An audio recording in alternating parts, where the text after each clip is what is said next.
오늘 하나님께서 우리에게 주시는 말씀은 요한복음 21장 12절에서 15절 말씀입니다. 요한복음 21장 12절에서 15절 말씀입니다. 제가 한 절, 여러분 한 절 교독을 하겠습니다. 예수께서 이르시되 와서 조반을 먹으라 하시니 제자들이 주님이신 줄 아는 고로 당신이 누구냐 감히 묻는 자가 없더라.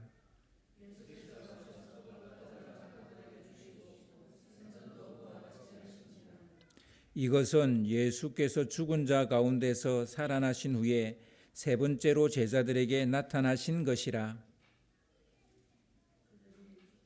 15절.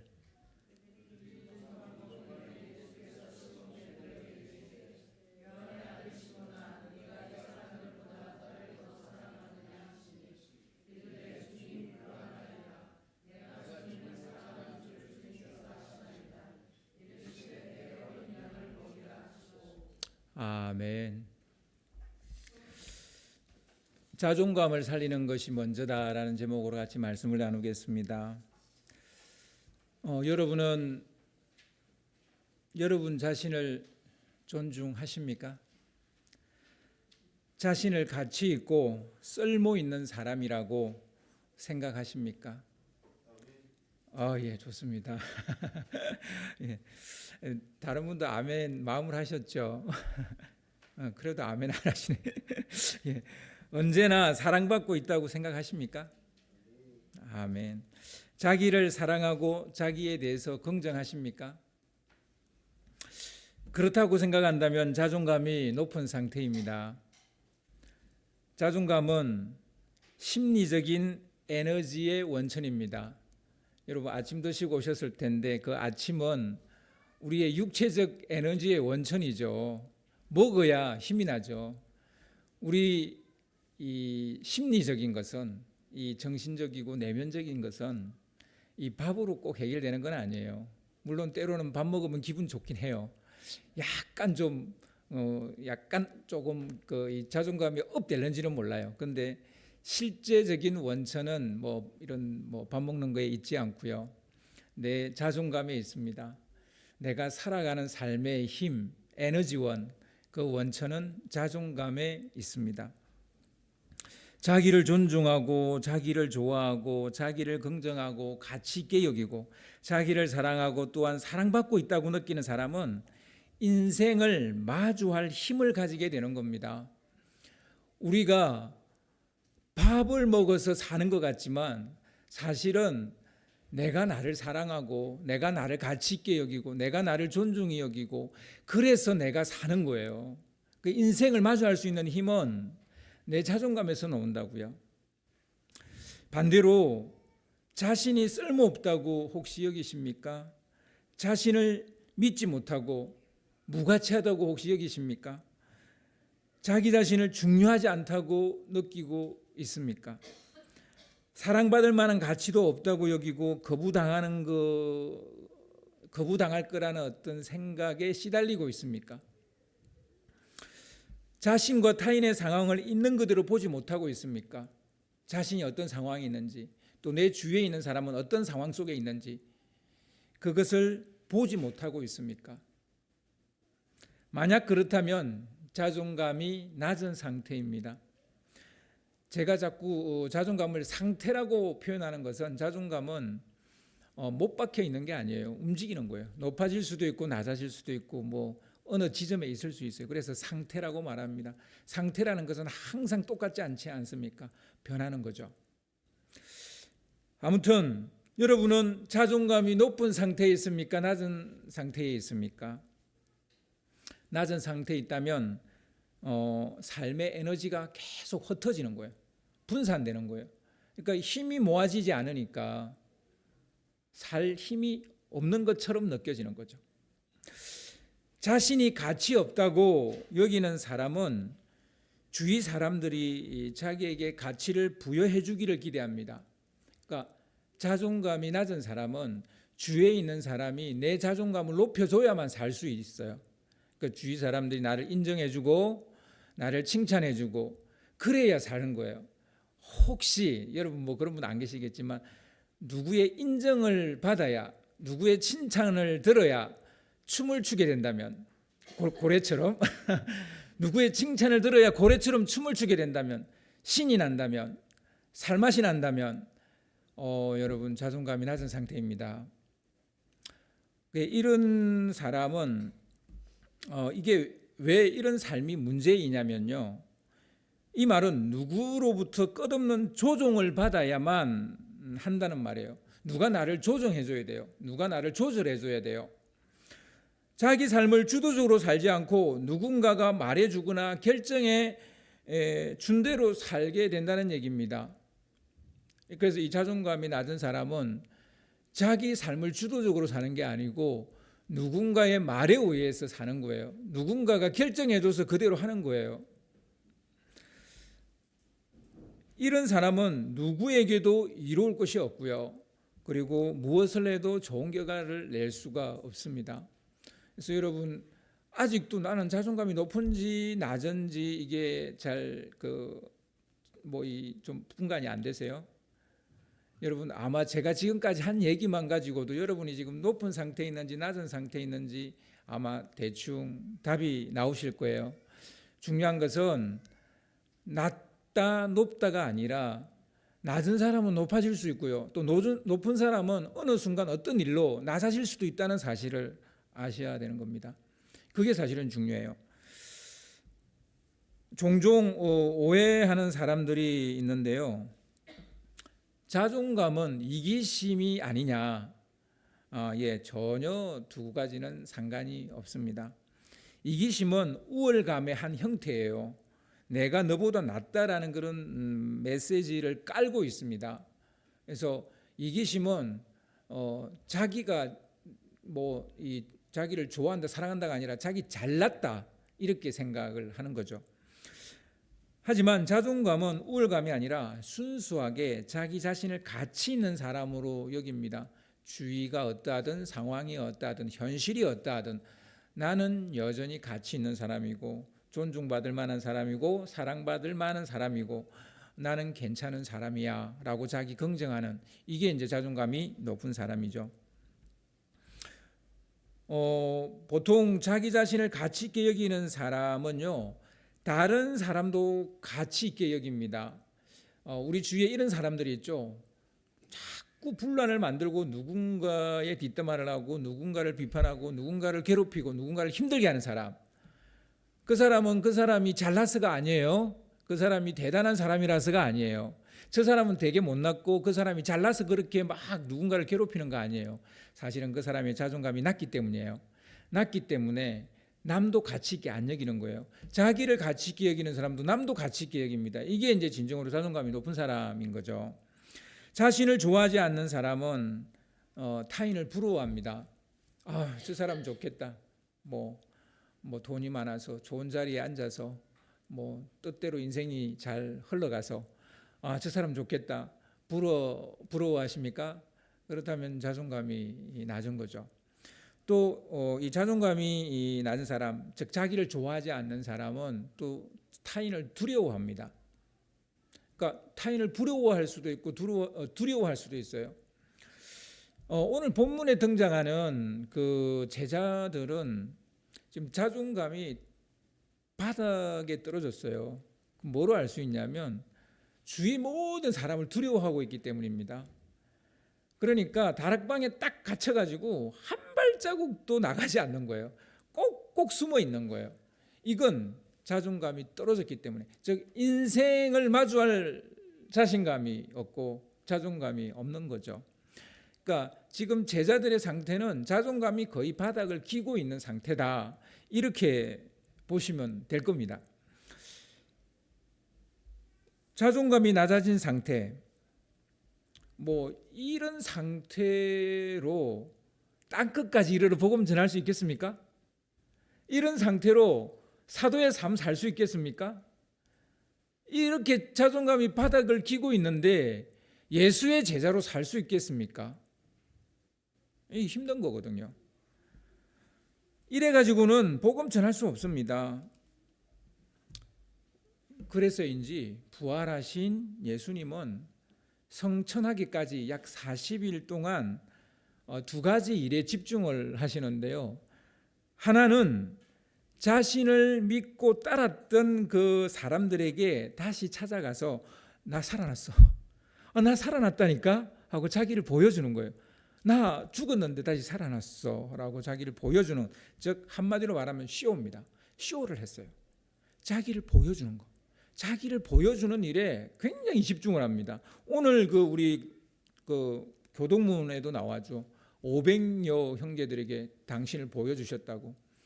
열심히 자기를 보여주시는 거, 쇼를 하시는 거예요. 예수님의 무덤 앞에서 울며 시신을 찾고 있었던 막달라 마리아, 제일 먼저 자신을 보여준 사람이죠. 예수님이 자기 자신을 나 살아났어 라고. 예수님을 따라다니던 그 지난 3년의 세월을 뒤로하고 예수님이 이제 죽었으니까 섭섭한 마음으로 고향 땅 엠마오로 가고 있던 두 제자, 그들에게도 예수님이 가서 나 살아났어, 떡을 딱 뗄 때 자기를 보여주시는 거죠. 나 살아났어 라고. 예수님이 십자가에 달려 죽으셨다는 충격, 예수님이 십자가에 달려 죽을 거라고는 제자들은 생각지 못했거든요. 물론 예수님은 3번이나 이야기하셨지만 제자들은 그 말을 기등으로도 안 들었어요. 그러니까 기등으로도 들은 게 아니라 기등으로도 안 들었어요. 그 충격이죠. 그러니까. 그리고 이제 자기들에게 이 불똥이 튈까봐 다락방에 꽁꽁 숨어 지내던 제자들에게도 예수님이 나타나셔서 나 살아났어. 나 살아났다니까? 얘들아 나 살아났어 라고 이야기하셨죠. 그 자리에 없었던 도마에게도 다시 나타나셔가지고 손을 내밀면서 야 여기 못자국 봐, 허리를 딱 보여주면서 이 창자국 봐, 나 살아났다니까, 너 왜 안 믿어, 나 살아났다니까 라고 자기를 보여주셨죠. 이렇게 초반부는 예수님이 죽은 줄로만 알고 있던 그 이들에게 찾아가서 자신이 살아났다는 것을 부지런히 보이십니다. 굉장히 부지런히 동해 번쩍 서해 번쩍 하면서 막 자신이 살아났다는 걸 보여주세요. 그래서 우리 부활절은 이제 이 살아나셨다는 것을 우리가 믿고 받아들이고 다시 확인하고 뭐 이런 시간이 우리 부활절의 시간이죠. 그런데요, 예수님은 이 40일 동안 이것만 하신 건 아니에요. 부활하신 주님이 성천하기 전까지 하신 또 하나의 일이 있는데, 그것은 제자들을 리빌딩 했다는 거예요. 리빌딩. 다시 세우는 작업에 많은 에너지를 쏟고 있다는 것을 알 수 있습니다. 예수님을 죽이려는 자들에게 붙잡히게 될까 봐 그들은 겟세마나에서 예수님을 버리고 도망을 쳤죠. 심지어는 옷 하나 걸치고 있던 어떤 제자는, 그 제자는 12제자는 아니고요, 우리가 마가복음을 쓴 그 마가라고 볼 수 있는데요, 그 마가는 그것도 딱 하나 걸치고 있었는데 그것조차 던져내버리고 맨몸으로 홀딱 벗고 도망을 쳤던 제자죠. 그리고 베드로는 예수님을 모른다고 3번이나 부인했고, 그리고 모든 제자들은 아무도 찾을 수 없는 곳에 꼭꼭 숨어버렸습니다. 그들을 덮친 것은 단순히 생명의 위협이 아니에요. 물론 생명의 위협도 그들을 덮쳤어요. 근데 그들을 덮친 것은 생명의 위협만은 아니라니까요. 헤어나올 수 없는 깊은 죄책감과 자괴감의 바다에 빠져버렸어요. 씻을 수 없는 부끄러움이 바위 같은 무게로 그들을 짓누르고 있었어요. 치유될 수 없을 것 같은 슬픔의 나락에 빠져버렸습니다. 아무리 이것을 치유하려고 해도 치유되지 않는 슬픔, 이런 슬픔에 빠져 있어요. 여러분, 이런 슬픔 경험해 보셨어요? 그 누가 와서 나를 치유해 줘도 치유가 되지 않을 것 같은 슬픔. 다시는 꿈조차 꿀 수 없을 것 같은 좌절된 꿈. 그 꿈의 몸서리, 좌절된 꿈의 몸서리 치고 있는 제자들. 삶의 오욕은 끝모를 지하로 곤두박질 치고 있는 제자들. 그들을 덮고 있는 것은 이런 거였어요. 이걸 한마디로 말하면 자존감이 바닥을 치고 있는 거예요. 제자들은 부활하신 주님을 봤어요. 두 눈으로 직접 봤어요. 그리고 도마는 손으로 만져도 봤어요. 못자국과 창자국을. 그렇지만 그들의 마음과 감정은 깊은 상처에서 헤어나질 못하고 있었어요. 부활하신 주님을 봤으면 이런 슬픔, 이런 좌절된 꿈, 이런 어떤 죄책감, 이런 거 확 사라져야죠. 안 사라지는 거예요. 이게 안 사라져요. 자신감도 바닥, 의욕도 바닥, 영적인 감각도 바닥, 한마디로 자존감이 바닥을 기고 있는 거예요. 우리는 여기서 하나 알아야 할 것이 있습니다. 예수님이 부활하셨다는 사실을 아는 것만으로 제자들의 영적 상태가 원상복귀되지 않았다는 사실이에요. 쇼만으로 안 된다는 얘기입니다. 부활을 믿는 거로만 안 된다는 겁니다. 만약 그것만으로 됐다면 굳이 갈릴리 호수로 제자들을 따로 불러서 리빌딩하는 이 특별한 시간을 가지지 않았겠죠. 이게 회복이 안 되니까 특별한 시간을 가지는 거예요. 여러분, 어떤 분은 그렇게 말합니다. 부활을 믿기만 하면 모든 것이 새로워집니다. 아니거든요. 저도 신앙생활 해봤는데 아니더라고요. 확실히 믿어요. 저는 주님이 부활하신 거 확실히 믿어요. 죽었다 깨어나도 믿어요. 그런데도 여전히 제 마음엔 우울해요. 벚꽃도 피고 개나리도 피고 목련도 피는데 우울해요. 왜 그래요? 뭔가 내 안에 바닥을 치고 있는 게 있는 거예요.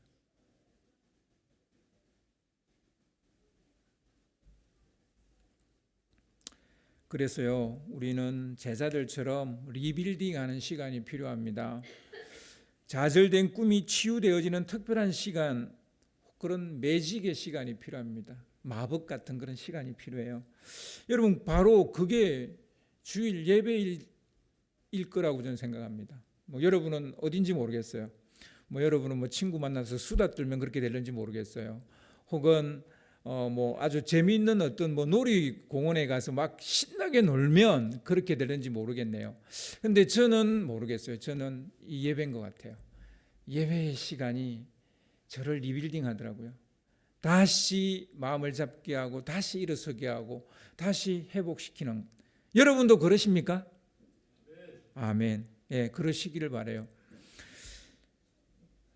다시는 쓰러지지 않고 넘어지지 않는 그런 사도로 세우기 위해서 주님께서 토기장이가 되셔서 그들을 빚으시는 시간, 그 시간이 바로 갈릴리의 시간입니다. 이제 제자로 거듭나게 하려는 주님의 주도 면밀한 작업을 여러분 한번 주시해 봅시다. 같이 지금 한번 예리한 눈으로 한번 주시해 봅시다. 우리도 그렇습니다. 예수님이 부활하셨다는 사실을 믿고 받아들인다고 해서 상실한 자신감과 나락으로 떨어진 자존감이 회복되는 거 아닙니다. 예수님의 특별한 빚으심이 있어야 돼요. 토기장이신 그분이 나의 머리끝부터 발끝까지만 나를 만드신 분이 아니라 나의 생각과 마음까지도 빚으시는 그분 앞에 나가서 우리를 새로 빚도록 그분 앞에 우리를 드려야 되겠죠. 예수님께서 하셨던 것처럼 자존감을 끌어올리도록 주님이 내 안에서 작업하시도록 나를 빚으시도록 우리를 내어드리는 그 시간이 필요한 것이죠. 여러분, 그래서요, 여러분 주님 앞에 오실 때 기도의 제목 가지고 오셔서 기도하는 것도 참 좋습니다만 좀 내어드리는 시간을 가지시기 바랍니다. 좀 예배 시간 좀 일찍 오셔서 앉아서 기도하면서 주님, 내가 주님 앞에 아직도 내어드리지 못한 영역이 무엇입니까? 내가 아직도 주님 앞에 내려놓지 못하는 영역이 무엇입니까? 그런 부분이 어디입니까? 이것을 내려놓사오니 나를 만져주십시오라고 그렇게 기도하는 시간을 여러분 가져야 합니다. 죽은 자존감을 다시 살려야 됩니다. 그게 부활이죠. 그래서 부활하신 주님이 우리 가운데 하신 건 첫 번째는 쇼, 자기 자신을 보여주는 것, 두 번째는 리빌딩. 이 두 가지가 다 일어나야 되는 거예요. 지금 예수님이 지금 여기에 이 자리에 오신다면 당신을 보여주시는 것과 이 리빌딩을 아마 하실 겁니다. 여러분, 죽은 자존감 다시 살리기 위해서 주님께서 하신 첫 번째 매직은 뭘까요? 데자뷰입니다. 데자뷰. 여러분 데자뷰 아시죠? 전에 그거 내가 봤던 것 같아. 전에 경험했던 것 같아. 그런 걸 데자뷰라 그래요. 아시죠? 제자들은 예수님과 다시 만날 그 미팅의 장소인 갈릴리로 갔어요. 그리 가라 했으니 갔어요. 거기서 만나기로 했는데 그 만나기로 한 그 예수님이 코빼기도 보이지 않는 거예요. 제자들은 이미 와서 갈릴리에서 기다리고 있는데 안 보이는 거예요. 안 오시는 거예요. 안 보이는 거예요. 무작정 기다리자니까 얼마나 무료하겠습니까? 그러니까 뭐 그냥 무료하기 짝이 없으니까 베드로가 그 지루함을 이기지 못해가지고 야 우리 뭐 고기나 좀 잡으러 가보자고 배 타고 고기 잡으러 나갔어요. 그들은 3년 만에 그물을 잡았어요. 뭐 배는 그 사이에 몇 번 타봤지만 그물은 3년 만에 지었다고요. 뭐 그 이 그물 던질 때 이 손맛 그걸 좀 잃어버렸죠. 뭐 낚시해본 분들은 아시겠지만 이 낚시의 이 손맛이 되게 중요하거든요. 이게 이제 이거 옛날 좀 생각도 나고 이거 이렇게 했던가 저렇게 했던가 그러면서 이제 그물질을 했는데 아무래도 고기가 안 잡히는 거예요. 그렇게 하다 보니 밤새도록 하게 된 거예요. 한 마리도 안 잡히니까 잡을 때까지 하는 거예요. 근데 날이 새려고 하는데도 여전히 한 마리도 못 잡았어요. 고기 잡는 실력이 녹슬은 것인지 감이 떨어진 것인지 뭐 할 수는 없지만 논이 이 잡는다고 그래도 뭐 시작한 일이니까 한 마리라도 한번 잡아보자.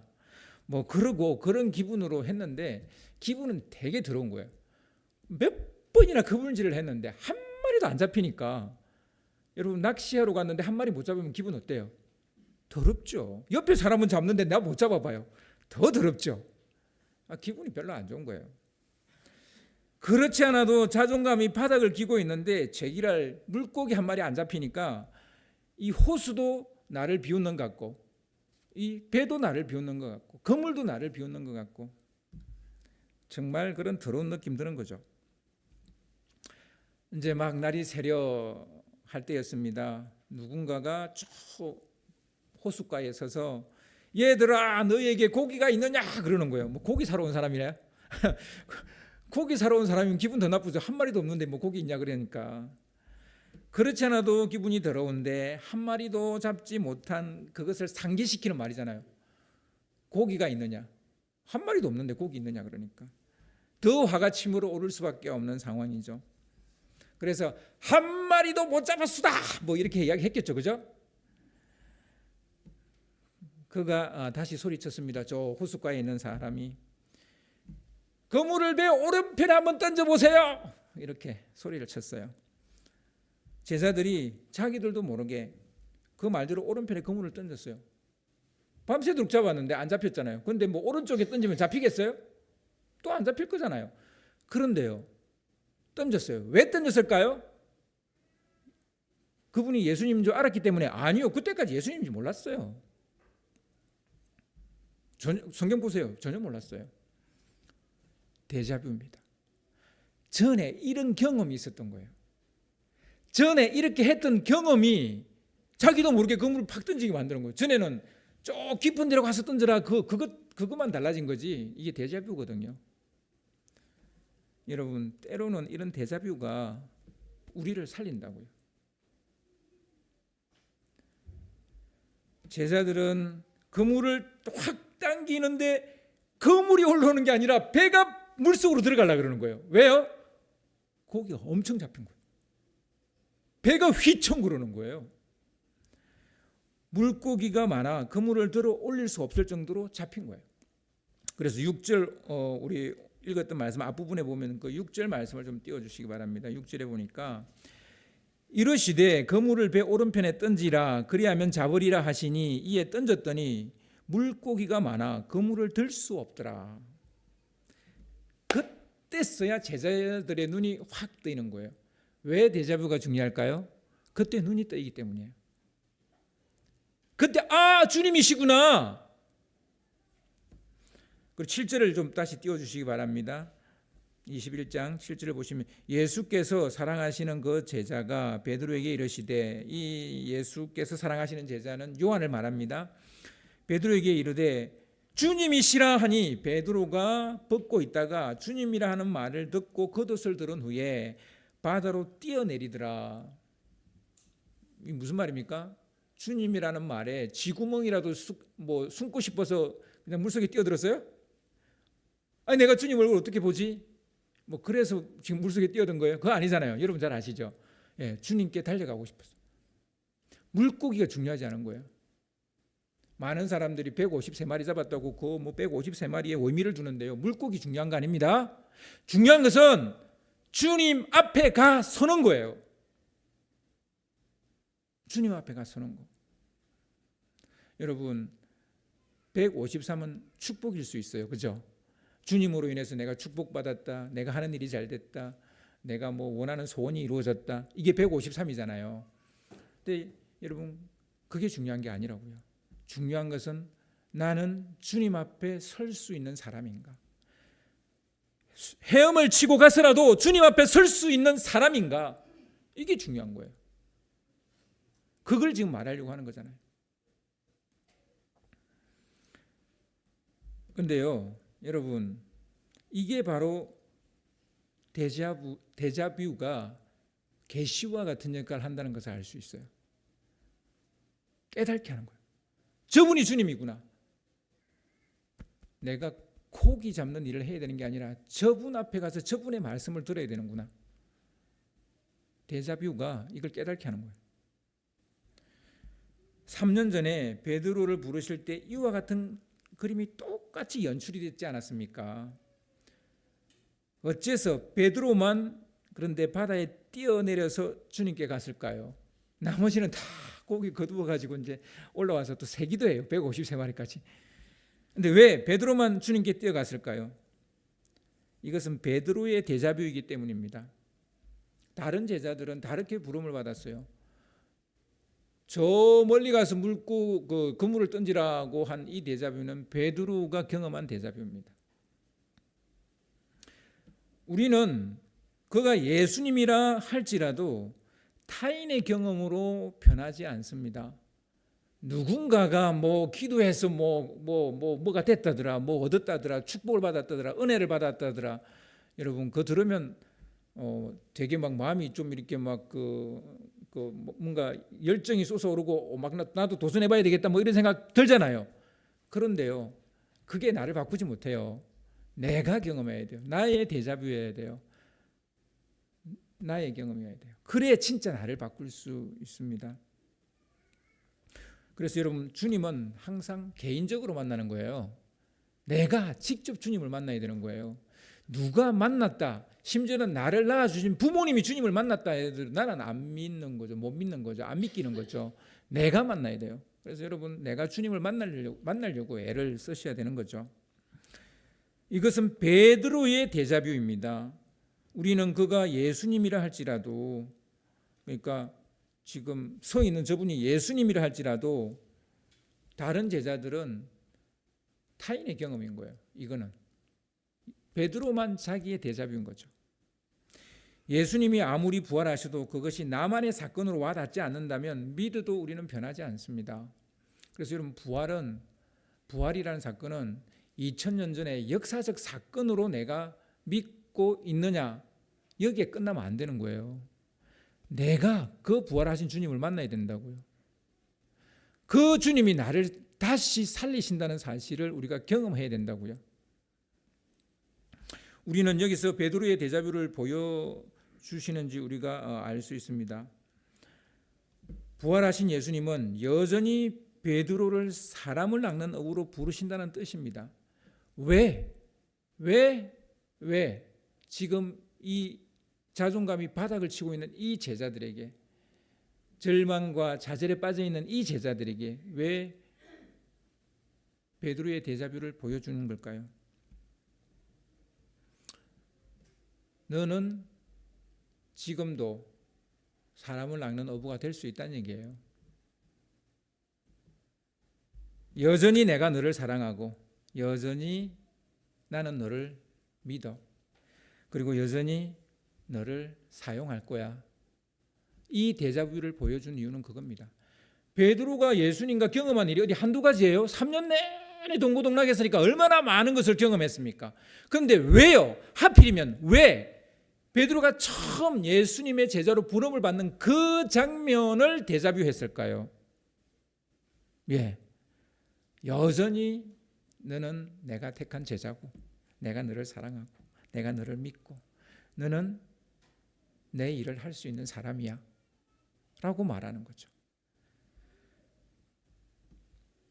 사실 한번 무너진 자신감과 자존감은 스스로 노력한다고 되살릴 수 있는 그런 종류가 아닙니다. 막 살려봐야지 뭐. 그래서 다시 살아나는 게 아니에요. 여러분, 어떤 절망과 좌절, 내가 막 벗어나봐야지 한다고 벗어나지든가요? 안 돼요. 잘 안 돼요. 쉽지 않아요. 자기만이 알고 느낄 수 있는 데자뷰 같은 경험을 해야 돼요. 그래서 내가 처음 주님을 만났던 그곳 찾아가서 그곳에서 내가 그때 뭐라고 주님 앞에 고백했는지 고백을 한다든지, 그때 주님이 나에게 어떤 마음을 주셨는지를 다시 되살려낸다든지, 이런 개인적인 데자뷰가 있어야 된다는 얘기입니다. 이런 사건이 단번에 우리의 잃어버린 자존감을 끌어올릴 수 있습니다. 개인적이고 특별한 이런 경험이 우리에게 필요한 거죠.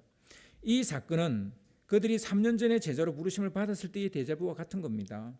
같은 사건은 아닌데 거의 똑같은 효과를 낸다고 볼 수 있죠. 처음도 그랬고 지금도 그렇습니다. 그들이 주의 제자가 된 것은 무슨 자격 조건을 갖췄기 때문이 아닙니다. 그때도 베드로가 자기 입으로 뭐라 그랬어요? 나는 죄인입니다. 나를 떠나소서라고 말했잖아요. 그럼 지금은요? 지금도 죄인인 거예요. 죄인이라는 사실을 깨달을 때 제자가 되는 것이지, 내가 무슨 대단한 능력을 가져서 제자가 되는 게 아니라는 말입니다. 이번에도 마찬가지예요. 자신은 여전히 무능하고 여전히 무지하고 여전히 무기력한 존재인 거예요. 그리고 씻을 수 없는 죄인이라는 것을 여전히 자기는 깨닫고 있는 거예요. 3년 동안 베드로는 도대체 바뀐 게 뭐가 있어요? 하나도 안 바뀌었어요. 그때도 나는 죄인이니 나를 떠나소서 그랬고, 지금도 예수님을 3번이나 부인하고 지금 막 코 쳐박고 막 울고불고 그러고 있는 상황이잖아요. 달라진 거 없어요. 더 악해졌다 그렇지도 않아요. 그냥 그때나 지금이나 똑같은 죄인이에요. 달라진 거 없어요. 그럼 뭐가 다른 거예요? 다른 게 아니죠. 사실은 어떻게 보면 똑같은 거죠. 그때나 지금이나 주님은 여전히 베드로를 사랑한다는 거예요. 여전히 그를 믿고 있다는 거예요. 여전히 그를 쓰시겠다는 거예요. 우리는 달라진 게 없는데, 여러분, 우리가 달라져서 주님께 사용된다, 여러분 너무 그런 기대하지 마세요. 우리 안 달라져요. 잘 안 달라져요. 그냥 주님의 그 크신 은혜와 사랑이 나를 지금 쓰시는 거예요. 아멘? 그런 거예요. 우리 크게 안 달라져요.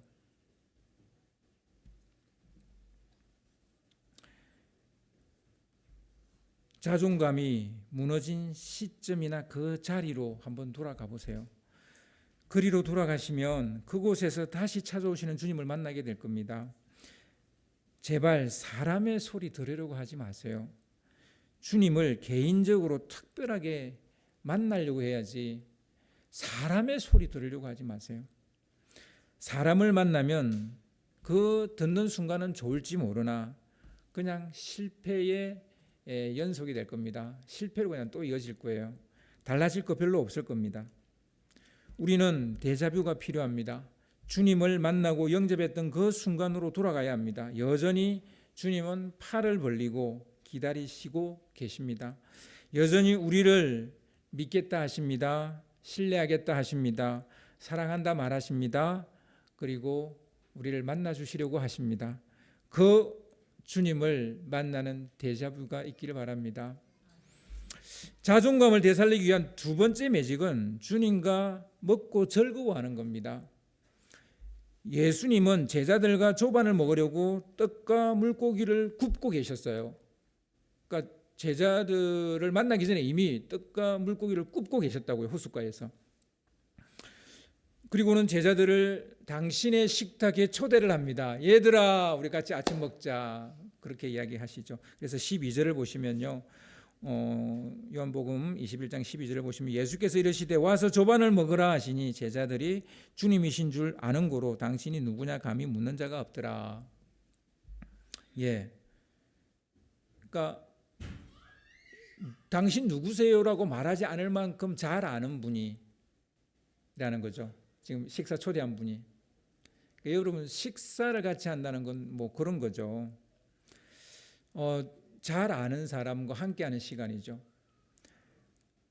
사실 이 식사는 제자들이 3년 내내 주님과 함께했던 일상이었어요. 동고동락 할 때의 평상시 모습이라고요. 뭐 이게 무슨 뭐 대단한 뭐 그런 어떤 사건이 아니라 매일 경험했던 그 삶의 모습이에요. 달라진 건 없다는 거예요. 그러니까 얘들아 같이 밥 먹자 이 말의 뜻은 니네들 배고프지 밥 먹으라 이런 얘기라기보다는 밤새도록 물고기 잡았으니까 얼마나 배고프겠어요.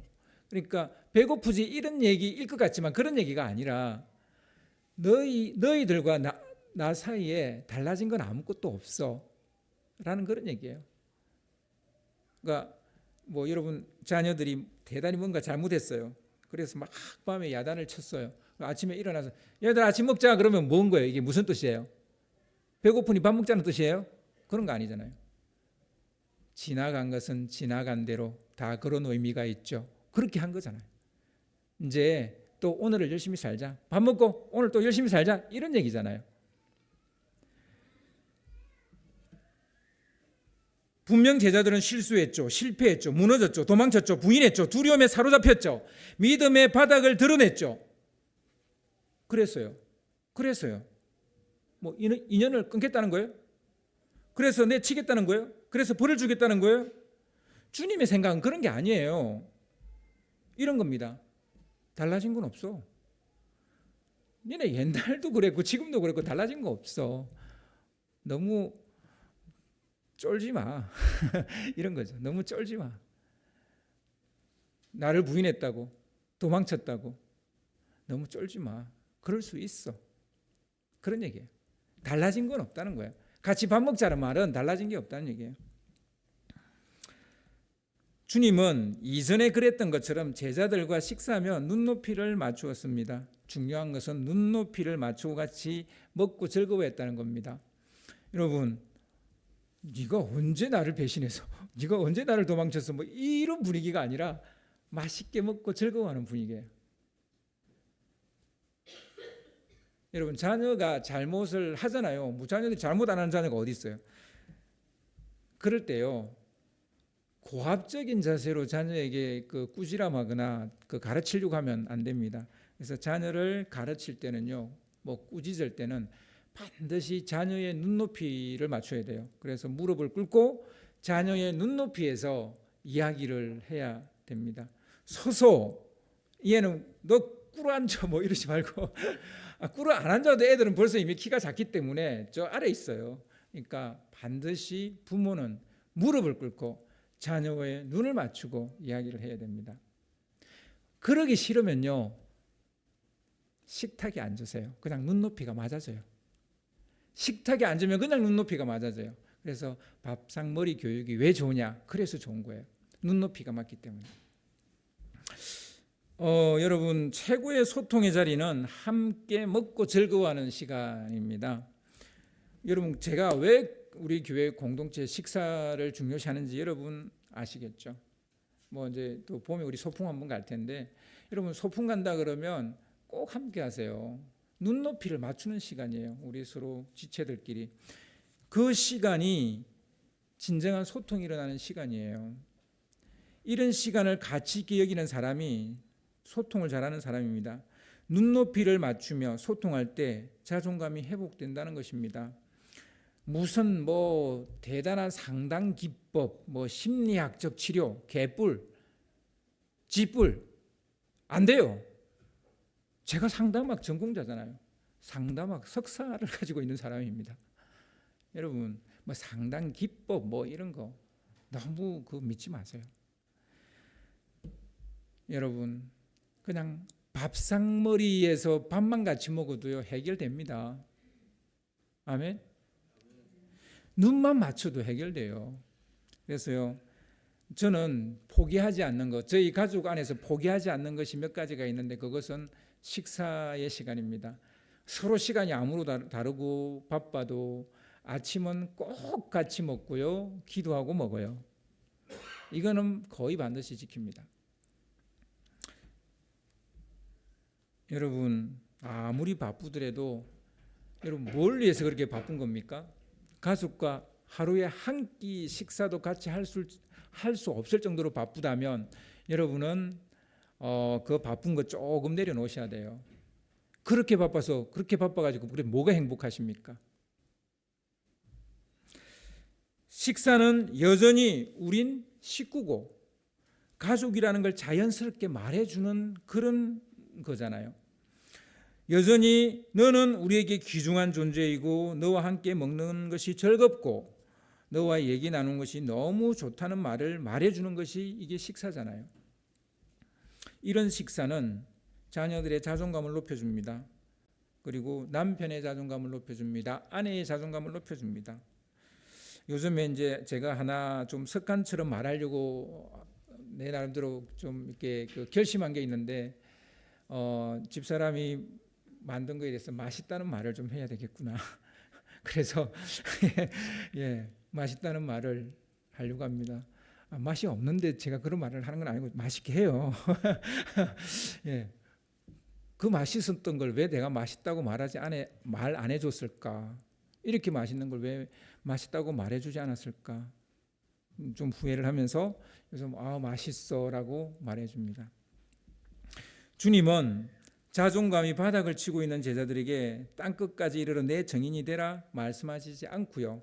리빌딩하고 난 다음에 마지막으로 땅끝까지 이르러 내 정인이 되라 이렇게 말씀하셨어요. 자존감이 떨어진 사람에게 이런 지상명령은 소기의 경일기 아니겠습니까? 복음 전도도 자존감 높은 사람이 훨씬 잘할 수밖에 없습니다. 죽은 자존감을 살리는 것이 먼저이다라는 사실을 믿으시기 바랍니다. 이 시간 우리 같이 찬양하기를 원합니다. 이 시간 너의 마음속에